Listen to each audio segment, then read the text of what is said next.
So it swings me around to, if this is all predestined, what is the point? Yes, that's a very good question. Okay, here's the point. And yes, and the predestined word, predestination, actually occurs in the Bible. I was talking to a class at the FBI Academy, and this issue of predestination came up, and I said, don't look now, but the P word is used in the Bible. Each time but never mind that. The point is, if it's predestinated, yes. But Christ said, go into all the world and preach this gospel of the kingdom of heaven to every creature. And in those chapters that I referred to, Matthew 24 and so forth, it says, and this gospel of the kingdom of heaven, it's Matthew 24:14, I think, that this gospel will be preached in all the nations for testimony, and then the end will come. So when we look up and see when the day that verdict came out, and for the next week, day and night, we're talking to all the nations of the world, and from that day to this day, they're here.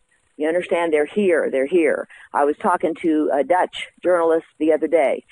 I mean, every week, there's nations of the world coming and getting these words, and it's so amazing, because this gospel will be preached in all the nations, and then the end will come. All these events must come to pass, but our job is to have a conspicuous testimony. We have got to have a conspicuous testimony. If we are hiding, it says, if any man will save his life, he will lose it. And if any man will lose his life for the kingdom of heaven's sake, he will gain it. Now, what I'm saying is I'm not talking about that somebody's going to come kill us. I don't know how all that's going to go. What I know is that you can lose your life in a lot of ways. You understand that when everything we get our hands on goes into this work that we're doing, we don't ask for anything from anyone, and we don't take anything from anyone. And all these people have jobs, and they're professional people, and a lot of lawyers here. Of the 13 of my siblings, 11 of us are lawyers. And I was going to say, it's just like the ranchers out here in the West. Half the families, half the kids have to be lawyers so they can stay in business, because there's so much regulation out there. It's insane. Yeah, that's crazy. Well, so in a way, then, that what I guess that's where it really, really confuses me, because you read this thing even when the Israelites leave Egypt. Yes. And, okay, there's these continual references to the Lord hardening Pharaoh's heart. Exactly. So if he did not harden his heart, do you think Pharaoh would have just let him go? The heart of the king, it says, and by extension, practical extension, if the king's heart is in the hand of God, and he turneth it like a watercourse, whithersoever he will, all hearts.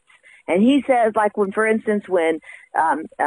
was time when Solomon had so incurred the wrath of God that he told Jeroboam, I'm going to rend the kingdom, but not all of it for my servant David's sake, but 10. I'm going to give you 10 tribes.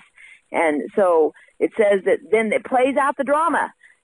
Jeroboam goes in with the people, and he says, your father was very hard on us. Of course, what when you get down to you drill down those facts, Solomon was busy with all those wives and building temples to their false gods, and that's where he got in all of his trouble with God. But, and the people were bearing a horrible tax burden, getting all that stuff put into place. And so he says, so Solomon goes and he asks the counsel of his father's counselors, and they said, you tell him that you're going to be kind to them now, that this all is coming to an end. So then he goes and asks the counselors that were his peers, and they're a bunch of blowhard brutes, and say, you go tell them, you tell this people that my father was beat you with whips, but I'm going to beat you with scorpions, and my little finger is going to be thicker than my father's loins, and blah, blah, blah. And so he forsook the counsel of the old man. But then the scripture says this, but the cause was from God, because he would rend the kingdom.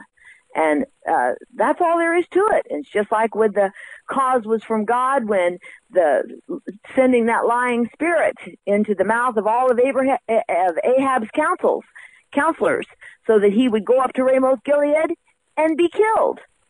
And I love that's business about, because there is a lot of these events that are coming that are directly connected, spiritually speaking, and lining up with, because it says twice, at least in the New Testament, that those events that happened, those words that were written for our instruction, our comfort, our learning.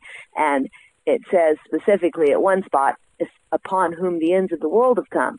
That we need to be searching those Old Testament scriptures and see what happened, because it's going to have a lot of similar, and you're going to see. And Peter says there's nothing new happening, coming or otherwise. The only thing that's going to be really interesting and different, and only on a level of degrees of the horrors of it, is going to be the final indignation that's going to be poured out upon the house of Jacob before they are